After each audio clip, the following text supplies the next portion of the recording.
Okay, another protection agent na bibigyan natin ng SDDO with firearms. Okay. So, bago nating deploy ito, si PA Pentebella, yan. So, bibigyan natin siya ng SDDO. Yan, ang SDDO niya. Kasama dito syempre sa ating i-release sa kanya yung SDDO authority to deploy, firearms registration, LTAP ng licensee, and then yung LTO. Nako, ito yung pinaka-importante sa lahat dahil hindi po pwedeng request ng SDDO ang isang agency kung wala pong LTO na merong nakalagay na protective services. Uy, sana all!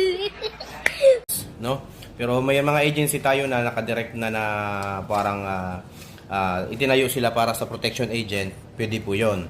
Pero yung mga regular agency na nagde-deploy ng security and then magde-deploy sila ng protection agent, dapat meron yung LTO nila merong protective services. Yan po, katulad po nitong sa atin, yung agency po natin is BOSTA Investigation and Security Agency. May nakalagay po sa taas na protective services. So, ibig pong sabihin, legal po tayong nagde-deploy ng protection agent. So, yan. At saka, ito yung isang requirements para po makakuha ng SDDO. At tayo po ay nakakuha ng SDDO para sa VIP ni PA Pentebella. Ito po yung SDDO natin. Kaka-release lang po. Siyempre, bago natin i-release, kailangan meron na siyang ID, company ID. Yan. Meron na siyang company ID. So, ibibigay din natin to kay PA Pentebella. Company ID, and then yung ating firearms. Ito. So, yung firearms natin is 9mm.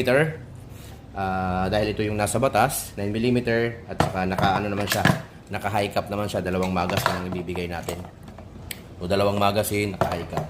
So, yun ang i-release natin kay PA Pentebella. So, yan.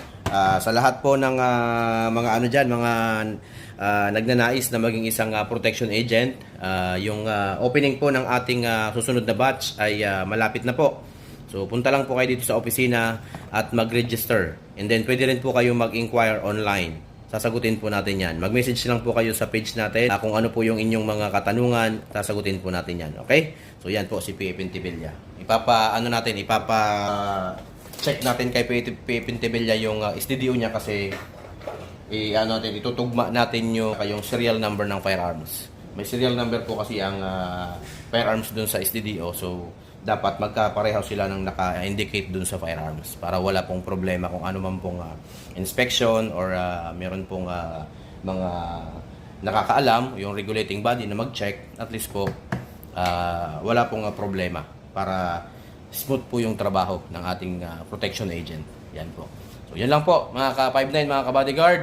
Pasya lang po kayo dito sa BOSTA Security Group.